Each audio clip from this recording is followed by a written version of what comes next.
Welcome to RAIN, the Real Estate Investor Growth Network with your hostess, Jen Josie. Join like-minded real estate investors and accelerate your business towards greatness. You will hear step-by-step strategies for success, interviews with real estate rock stars, and we will dig deep into past projects where we bear it all, including the good, the bad, and some just plain ugly. So get excited.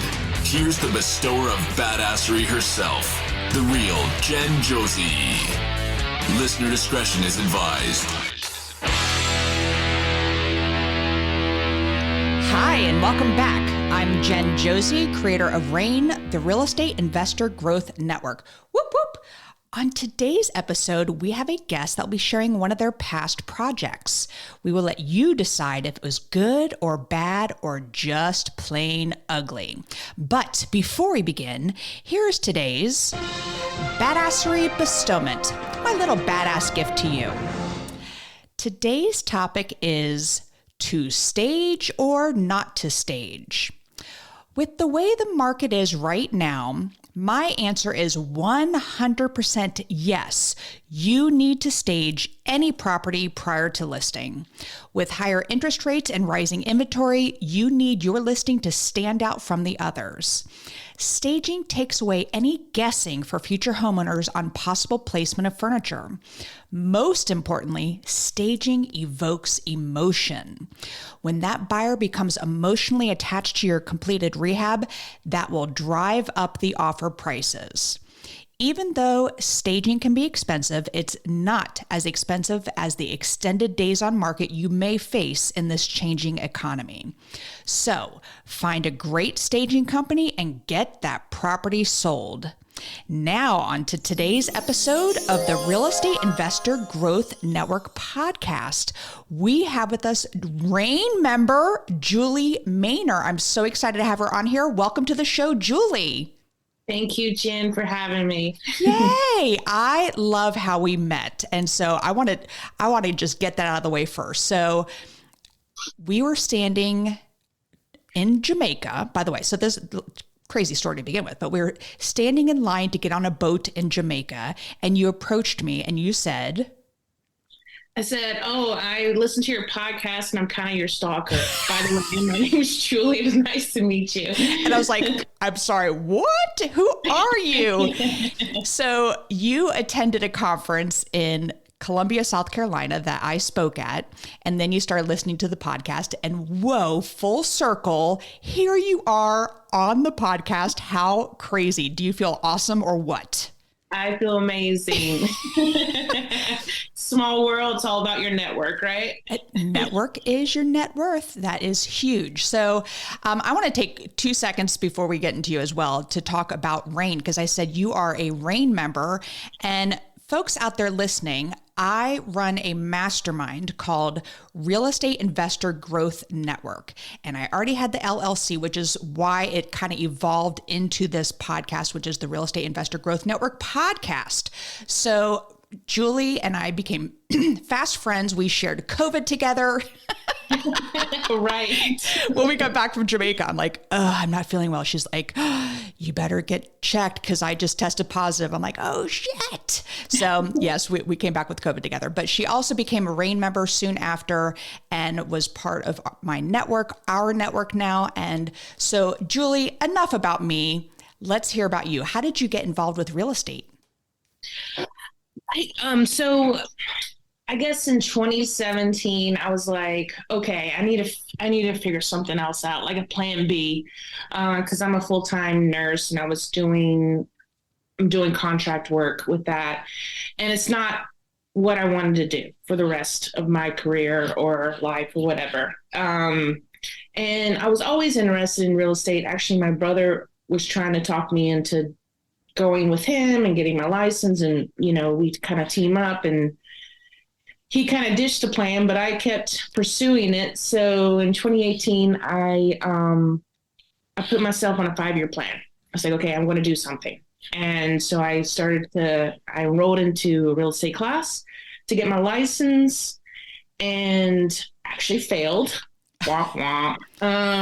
Which so many people do. I mean, don't feel bad. I mean, that, like, I am not a good test taker. And when I heard how hard that test was, I'm like, oh no, Vance, you're going to have to get your license. I can't do it. Yeah. So then, I don't know, 6 months later, right after that, I went to a weekend fortune builder event and signed up for that and started to look into my first flip. So that was fall of 2018 when I bought my first flip. And then later on got my license during COVID. But so yeah, that's kind of how I started. And I've done 3 flips and I'm on my 7th new construction. And wow, now I'm starting to getting into wholesaling. So yeah, that's kind of where I am. It's in 2018, and I've grown every project. So especially after this first one, which is the one I'm going to share today. I heard this was a juicy one, so I can't wait to hear about it. But your 5-year plan, let's go back to that. How, are you close to completing your 5-year plan? I think the 5-year plan, it was really just getting started with a plan B. So yes, I actually was thinking about it this week. I'm at 4.5, and I didn't really know what my plan was, where it was going to take me, but I am happy with where I am, and where now I have a more clear vision of where I'm going. So I'm excited about that. I'm excited about 23. I just, I'm just going to keep trucking through and keep, I don't know, doing good things. Well, you are doing great things from what I'm hearing. And I can't believe you've done 7 new builds. We did 1 new build and oh my goodness, it was so much easier than a rehab. Do you agree? Yes, 100%, because you know exactly how much it's going to cost. There's really no surprises, and I'm on board with that. I love that. That is so smart. And I also really appreciate that you said you had a 5-year plan, because a lot of people get into real estate, and it's important to realize that this is absolutely not a get rich quick type of business industry. You can make big money quick and fast, but keeping it going and doing that is so hard. And having a W-2, a lot of people will quit their job right away and then jump into real estate, and they fail because they don't have, anything pushing them along, keeping them financially stable. So I love, and by the way, thank you for your service as a nurse. I know it's been a total shit show through COVID and everything, and it can't be easy. So bless you for, doing that and serving the community. And, it's a thankless job many of times. So, super appreciative of you for that. And thanks for giving me COVID, by the way. Just I know. I'm kidding. All right. Boat ride. It was a great boat ride. Whew, so we met. I'm just going to give a shout out to our friend Terry Thayer here, who had a conference called Tab the Absolute Best. He's kind of gearing down. I don't think he's going international anymore, but that's where we met, was at his conference for real estate investors in Jamaica. It was an amazing trip, and you build these lifelong friendships. So listeners, go out there, go attend events. It's just helps you with your business. And yeah, that's all I got to say about that. So let's dive into this project. This was your very first flip. Very first flip. Oh my goodness. And, okay, so and to preface,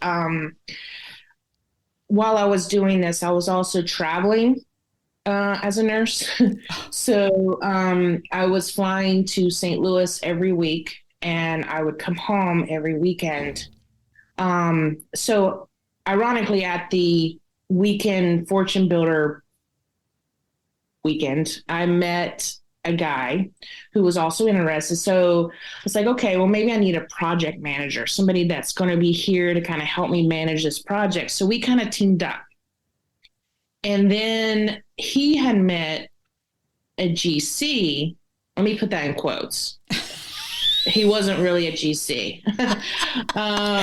So he's like, oh, I have a GC. And I didn't know that they had met at the conference. So anyways, I was like, okay, great. That'd be awesome. So let's start looking at properties. So we kind of teamed up. I didn't know him at all. So red flag number one. So boy. I got a realtor, and the realtor was fairly new, nice guy, very bright as far as finding properties in the right areas. But I think he lacked experience in some other areas as far as so when I kind of made the decision to get this property remotely, and I was like, because we had seen several properties, I was like, oh, okay, yeah, that's the one I want. Well, I put it under contract while I was in St. Louis, and we end up showing up. And I came home that weekend. He drives me to this house, and I totally thought it was another house that we saw.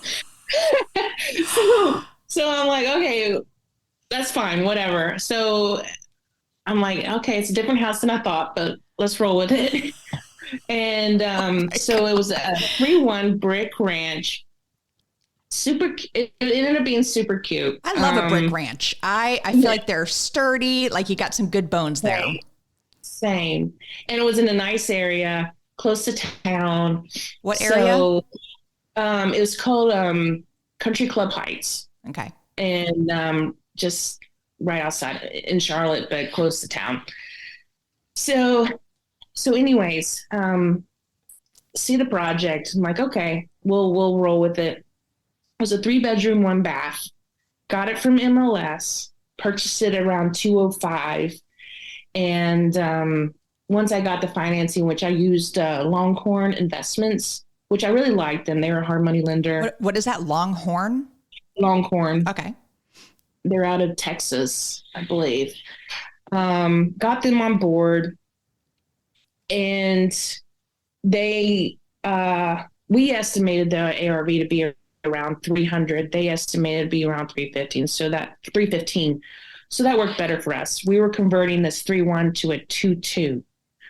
We wanted to have a big master. And at the time, that seemed to be more reasonable than keeping it as a 3-1. I agree. So here we go. We're getting started on this project. All right. So you buy this house, you get something under contract. It's the wrong house. It was something It was different than what I thought we had put under contract. Yeah. And then we ended up meeting with the contractor from let me put that in quotes again. Contractor. He was not licensed. Oof. So he started on the project. Well, hold on. So you found it through MLS. Yeah. What was it listed for, by the way? Oh, it was listed for, I think, 215. I got it for 205. Perfect. And so the house, you said it's in a good neighborhood. Anything funky about the lot or anything? Yes. Oh. So what's that? Floodplain. Yes, floodplain. And I just didn't know what I didn't know. And this was something that I relied on my realtor to tell me, and that didn't happen. So listeners, always check to see if it's in a floodplain. And even more specifically, any part of the lot in a floodplain, because I had a random townhome where one post from the deck was in the freaking floodplain. So just double check. That is great nugget right there. And you said the estimated ARV, you said 300, which I love. You're being conservative. But then the lender, when they came in, they actually said 315. So that's even better. Yeah. So floodplain, wrong house, unlicensed, quote GC. What were your estimated repairs at the time of evaluation? We estimated to be around 35. So we had to add a master a bathroom, and then pretty much update the kitchen, tear that out. It had original hardwood floors, so we were just going to refinish those. Paint. I mean, it really wasn't that bad. It was pretty minimal, great shape, good bones. So it was really just that master area where we had to like convert the 2 bedrooms into one, take out a wall, and then we actually moved the laundry room, which the laundry was in the kitchen, and we moved it to the master closet. So it really was minimal. And we estimated that to be around 35. But since we painted the house. But since the first, in quotes again, GC came in and we opened up the living room kitchen area and needed to put a beam up. He came in and basically half-assed a few projects. Nothing ever was complete. And after 2 weeks, I had paid him like $15,000. Was the work completed? No. Okay. No. And at that point, I was like, I just gotta let you go. Like we gotta go. Like, I feel like I have paid you more than enough for your time. Just go. So then I found the window repair. We were getting a few windows replaced. The window guy recommended a contractor. So we got him to come in, and he, they don't really like coming in the middle of anything. Right. Yeah.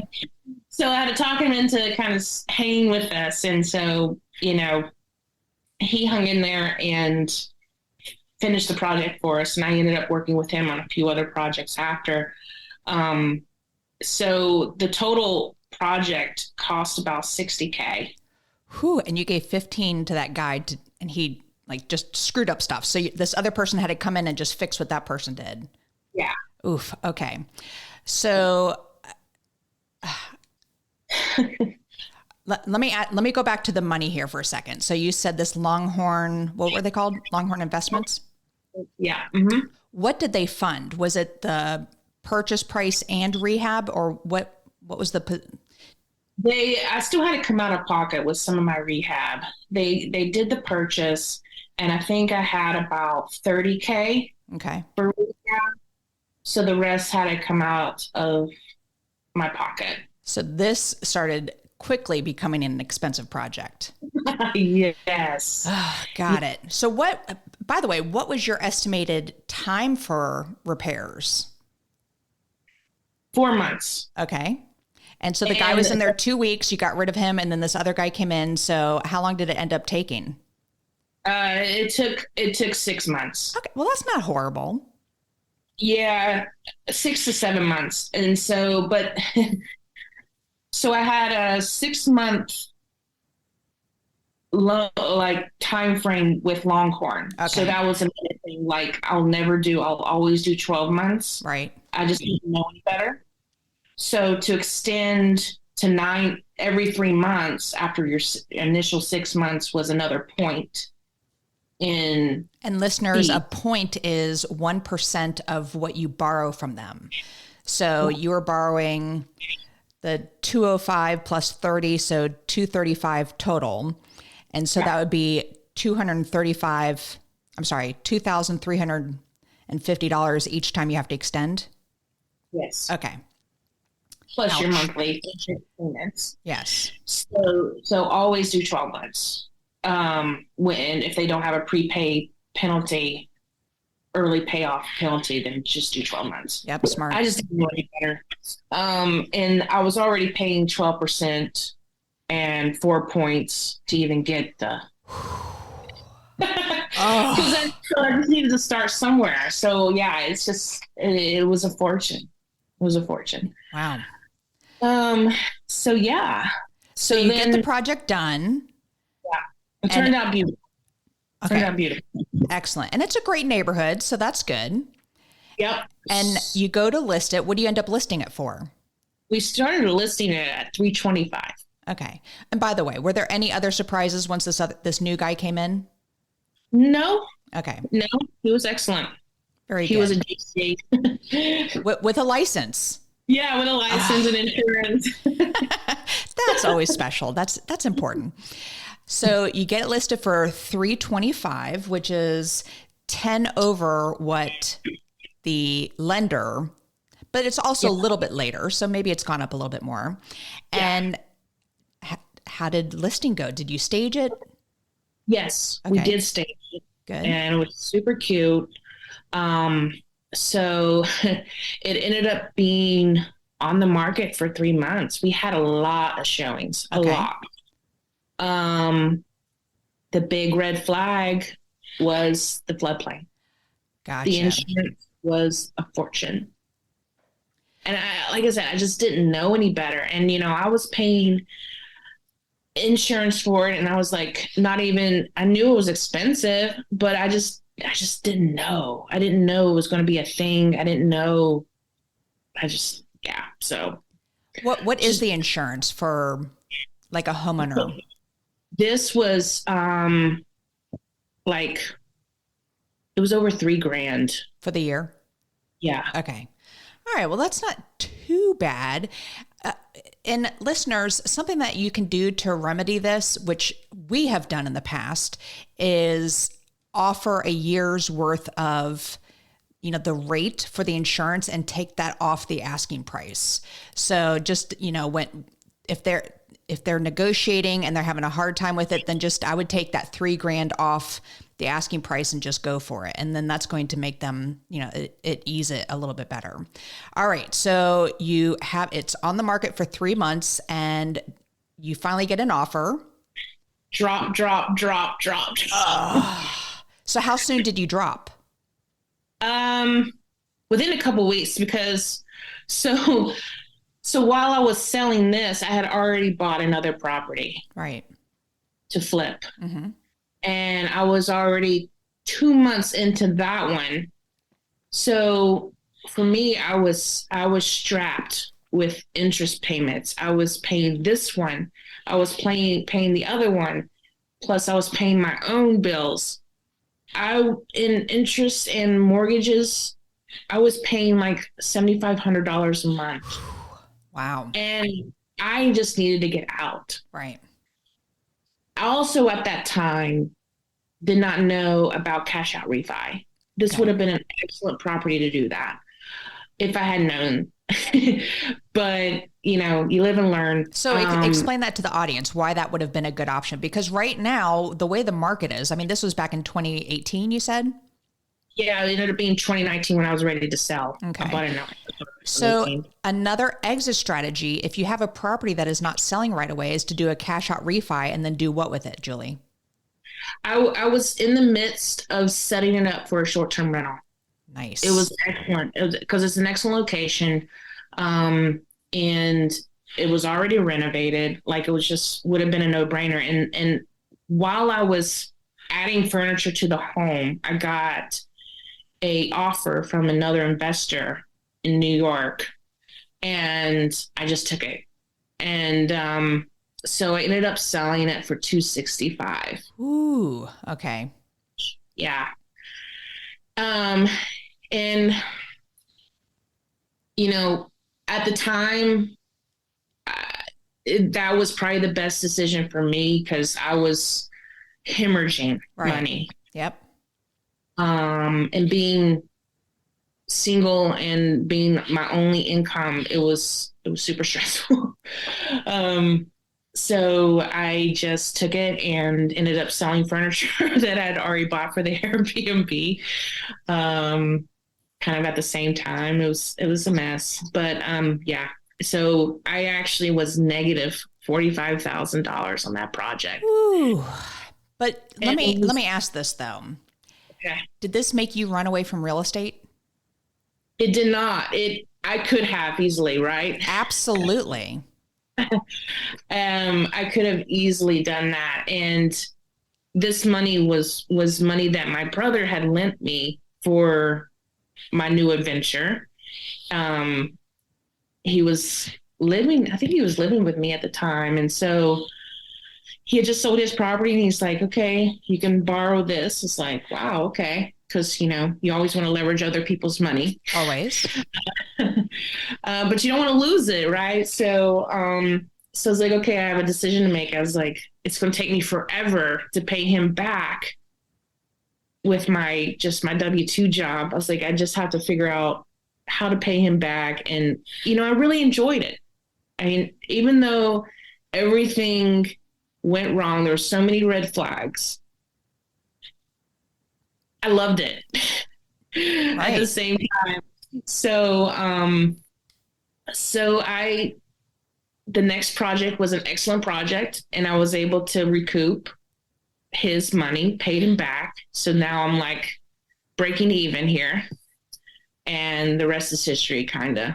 And I mean, as much as this was, shall we say, just plain ugly when I did my introduction here, it was such a great learning tool for you and some really hard lessons that were learned. And let's go just recap on a couple of those lessons. So number one, your contractors need to be what? Licensed and insured. Huge, licensed and insured. And there's certain contractors that have to have a license. If it's like a painter, they don't need a license to be a painter, or a carpenter, things like that. But the contracting positions that do need licensing, make sure they're licensed.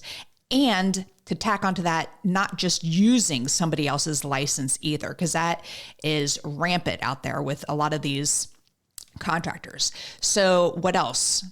Lessons learned. Flood zone. I will never buy in a flood zone ever. Yes. Not even if it's like 1%. I'm done with that. Was there any flooding, by the way, when you had this? No. Yeah. No, but it's just in 100-year-old floodplain. Yeah. And there's nothing you can do about it. Right. And I even went to the city to try to get some of the property off, and it's just, it was a nightmare. And so it freaked a lot of first time buyers out, which I get, and it is what it is. But right. Yeah, I won't do that again. Any other lessons? I won't work. The project manager did not do me any favors. Okay. So I'm not a control freak, but I laugh because I'm a control freak. Sorry. So, but it was like, I had everything to lose and he didn't. So it was like, okay, it really wasn't a good partnership. And if I do that again, it will be set up differently. Why was it necessary to split your profits? I think because I was traveling and I just thought I needed help. In my first flip, I'm like, oh, I don't really know what I'm doing. I'm just going to be kind of winging it. And it would be good to have somebody that could run over to the house if needed. And so that was just a nightmare in itself also. Could you have done it by yourself? Yeah. Yeah. I did since then. Wow. All right. So lesson learned there. That's huge. Listeners, I have students. I'm a coach for Homeschooled by Tariq El Moussa, and I have so many students that are like, oh, I'm just going to JV my first deal. I'm like, why do you want to share your profits? And you were part of Fortune Builders, which was my education program. I owe them everything. They were fantastic. Did you not have coaches that could get you through this, or what was going on with your education program? I was having coaching calls, but I had ran out and I didn't have the money to buy any more coaching calls. Mm-hmm. And honestly, Charlotte Fortune Builders Network is not very active. So, and then traveling and only being there on the weekend, I was unable to get that network that I needed. Yep. That I feel like now. And I didn't realize how important that was then as I do now. I I don't know really what was going in my mind other than I was just determined to flip a house. But there's just so many variables, and yeah, you need help. You need people that you can ask questions, and I just didn't have that. And because I was traveling, it just didn't work. So how did you build that network locally? I After this, I ended up actually taking time off and going to events during the week. So I would just stay home and start going to events and then fly out the next morning and do like a half a week, because I just realized that's just crucial to start meeting people in the industry. And it's priceless. Absolutely. You and they want to help you.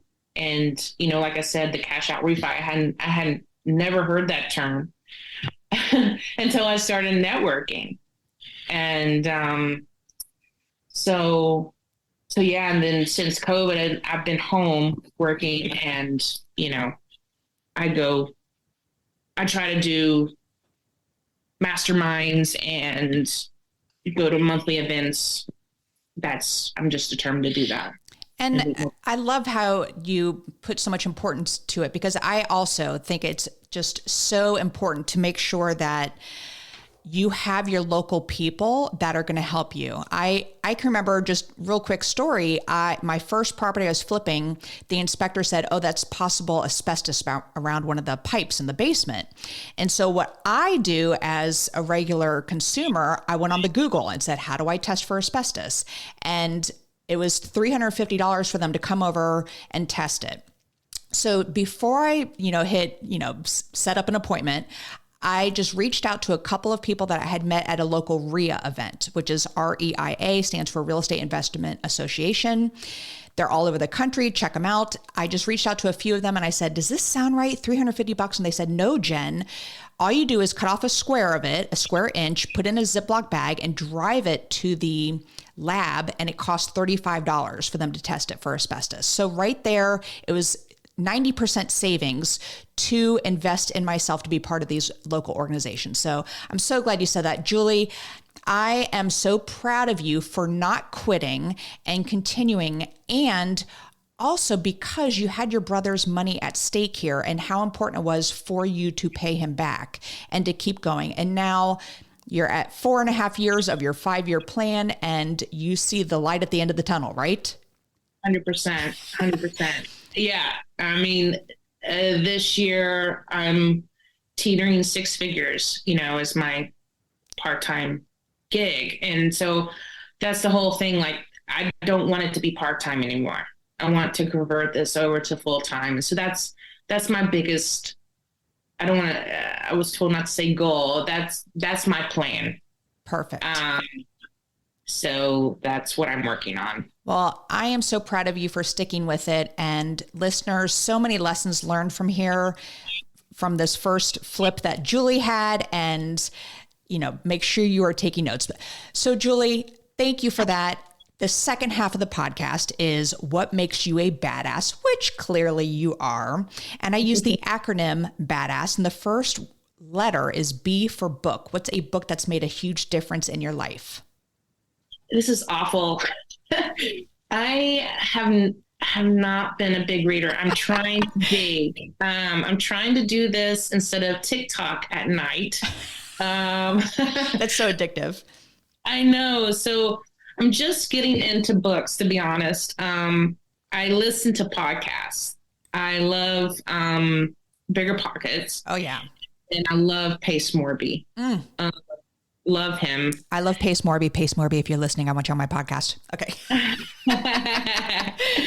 He's great. The way he explains things, and it's just, he's great with people. Well, I think I mean, books is part of it because that was a quick, easy one for B for badass, but getting your education, listening to things, absolutely. Even if you don't read books, listen to podcasts. There's so much great information out there. Wonderful. All right. The first A in badass is for advice. What's the best piece of advice you've ever received? I don't know if this is advice, but this was just instilled in me when I was young. And my parents, it was just never an option to quit. Um, even if you wanted to, like oh gosh, I remember I played AAU basketball and I did too. What was your position? I was a 3 guard. I was a power forward. Holy shit. Ah. I did it for Florida. Were you in North Carolina? Yeah. Oh, how fun. Oh my goodness. All right. I'm sorry. I digress. And I remember I went to a sleepover. It was all night sleepover and I had AAU practice the next day. And I was in pain. And my dad took me. And it was within the first 5 minutes of suicides. That's how you start practice, right? It was coming up. And I was like, I ran to the bathroom and I was sick. And he's like, that's what you get for partying all night. I was like, I just need to go home. Nope, you get back out there. So from that moment, I think I was 13. It's just not an option. You just do what you got to do, put your head down and get it done. And I guess that's why I didn't quit on this first project because I had every reason to. You had every reason to. And again, so perfectly addressed with that advice that you received 13 years old. Gosh, I remember suicides too, but I don't think we're allowed to call them suicides anymore, but that's where you run up to the foul line, you run back, you run up to half court, you run back, you run up to the other foul, and you have to touch it and bend over and you're like, come on, slow down, you people. Like those quick little point guards. I'm like, slow down. Yes, I totally am with you on that. All right. So the D in badass is drive. What drives Julie to be successful? The big thing for me is just freedom of time, and being okay with wanting more.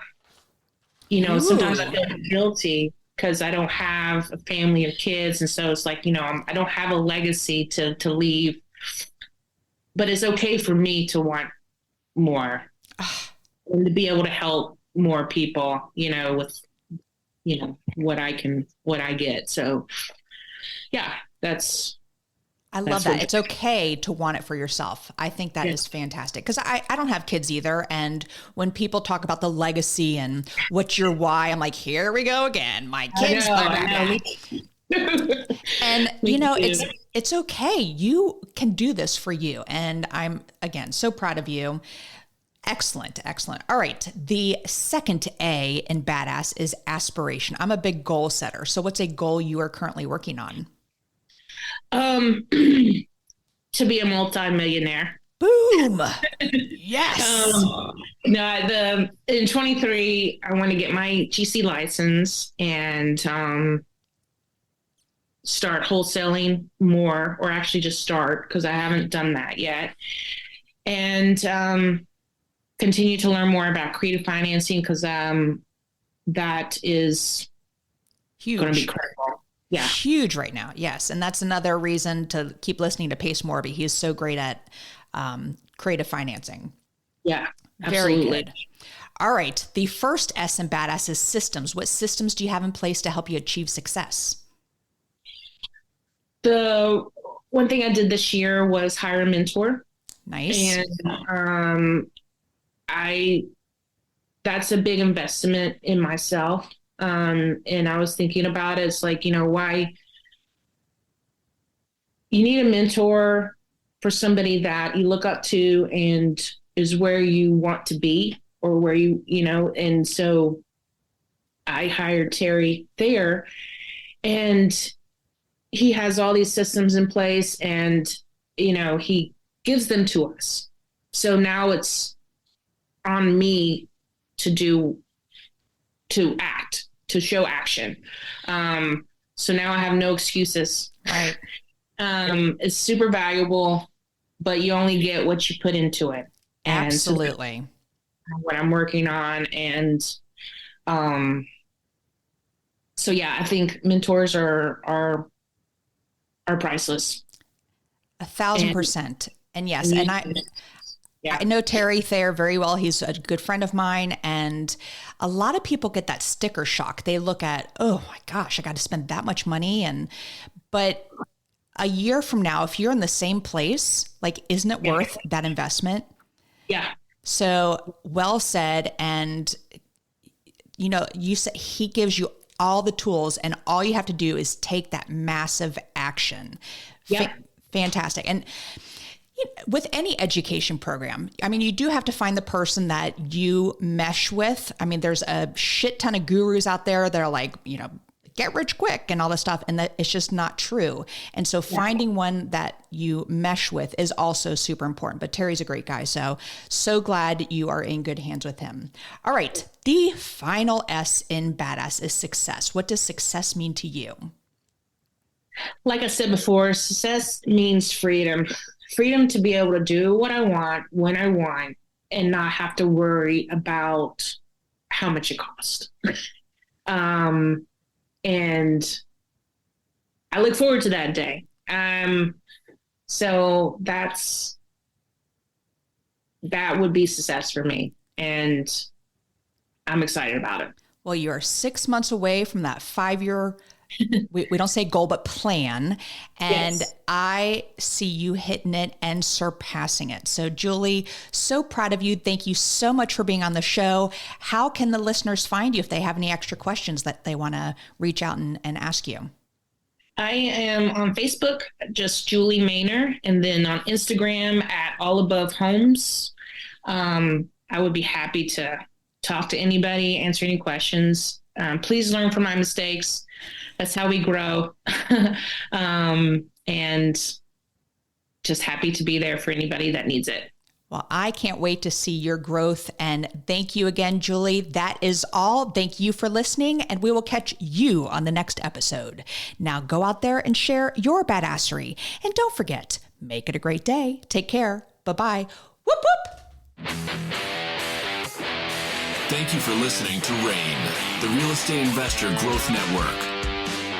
Be sure to subscribe on your favorite podcasting platform so you never miss an episode. If you need more badassery, you can follow Jen Josie by visiting therealjenjosie.com or become a member of RAIN by registering on rainmastermind.com.